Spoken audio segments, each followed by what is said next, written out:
Good morning, metalheads of the internet, and welcome to a new episode of the Metal Meltdown. And today we are looking at the 16th studio album from Paradise Lost, entitled Obsidian. For almost exactly 30 years, Paradise Lost have created some of the most iconic, ambitious, emotionally compelling, and enthralling music in death doom and gothic metal. Having pioneered and arguably mastered these genres through classic records like Shades of God, Icon, Draconian Times, and having since been so consistent in the quality of their material that even an album as recent as 2015's The Plague Within stands out as a prime example of these genres at their best.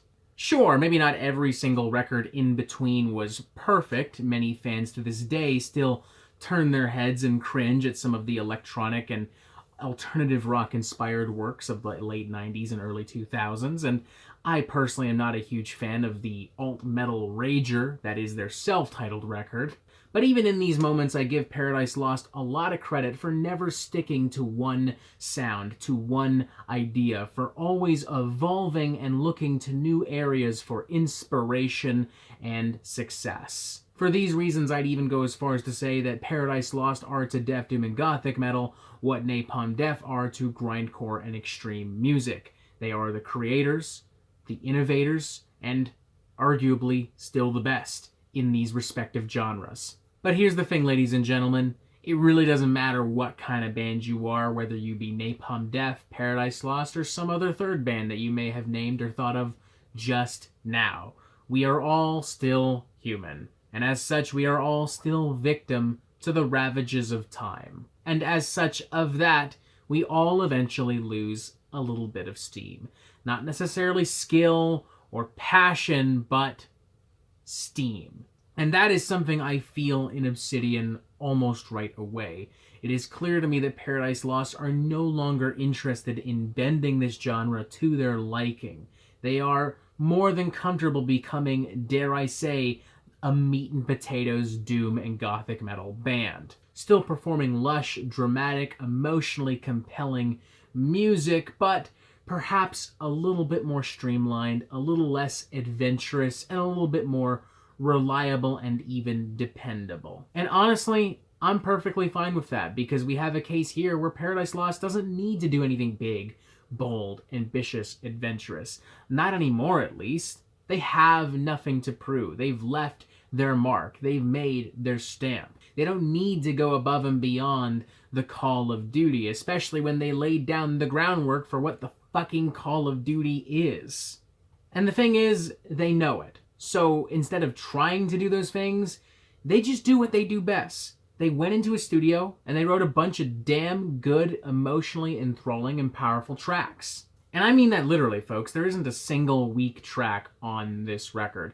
Consistently great guitar performances, some searing solos, some very lush arrangements, a lot of cool tones and riffs and patterns, a lot of interesting subtle influences across the record as well, as if the band is pulling from across their discography in an almost surgical steel-like fashion. Nick Holmes is once again on a roll. His vocals on here are incredible. His cleans are amazing. His harsh vocals are amazing. And I'd even go as far as to say that some of these tracks feature his best vocal performances to date. Notably the opening track, Darker Thoughts, a very atmospheric, lush, gradually shape-shifting gothic doom monster, as well as tracks like Serenity and Hear the Night, which see Paradise Lost delving deeper into the death doom roots of their first three records. Probably one of my favorite tracks on the record would be Ravengast. I really like the piano that it builds off of, and I like that the song kind of builds itself on a pretty simplistic but effective and dynamic guitar riff. There is something genuinely, albeit oddly, triumphant about this moment, as if Paradise Lost is suddenly hearkening to epic doom. And I even like seeing the band reintroduce some classic goth rock flavor into the sound via tracks like Hope Dies Young and Ghosts. The latter of which may prove to be a little divisive if you're not the biggest fan of late 90s Paradise Lost, but I don't know. I just enjoy its really solid beat, its kind of Sisters of Mercy, classic goth rock spirit, and even its hokey, silly lyrics. Like, Paradise Lost is not a band I ever think of as being tongue-in-cheek, but there's a certain corniness and even self-awareness to their lyrics that I found a little refreshing. There are some issues for me here. For one, I think the album is kind of lethargic. It goes on for a bit too long. You could probably shave at least half a minute off of the longer cuts, or perhaps cut a few tracks altogether. There's just no need for this thing to be 56 minutes, especially when the music is inherently, objectively this slow-paced. And I don't think there's a single moment on this record where I did not say to myself, I feel like I've heard Paradise Lost do this before, and I feel like they've done it better on older records. Take, for instance, tracks like The Devil Embraced and Serenity, which so effectively rechannel the lachrymose, grimy death doom of The Plague Within that they could have been moved onto that record, and I don't think anybody would have questioned it. In fact, if I didn't know any better and you told me that they were on The Plague Within but had to be removed because then the album would be too long, I honestly might have believed you.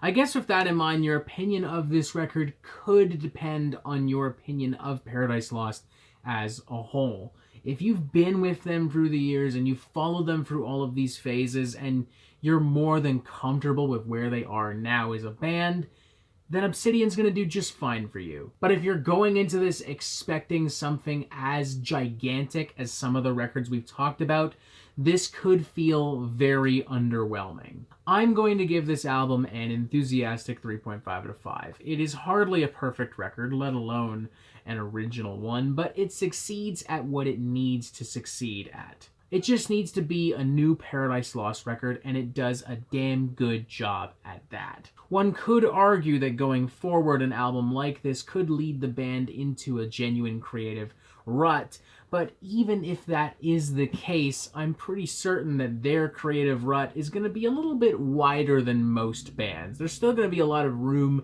to play around in that rut. You're probably going to be able to build a pool in that rut. At no point do I picture Paradise Lost pinning themselves into a corner the way that bands like Overkill and Anvil do, just making the same exact album over and over again, riding off of nostalgia and pandering to an aging fan base. Paradise Lost will still be able to play around even subtly with a wide variety of sounds and styles within this framework and formula. And with that in mind going forward, even if they really do just become this meat and potatoes doom and gothic metal band, they'll still be creating better records than most of the bands in either of these genres. Which honestly says a lot about just how powerful Paradise Lost still are, that even at an arguable creative lull, they are still so fucking good than everyone else out there. It's not going to replace Icon or Draconian Times in my playlist anytime soon, but it's not trying to.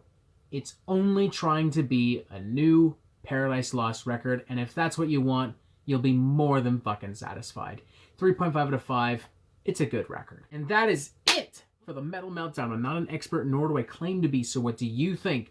Do you like this record? Do you not like this record? And what do you want to hear from me next? And thank you for watching. Make sure you press subscribe so you get updates on the Metal Meltdown fucking immediately. And you have yourself a fantastic fucking day.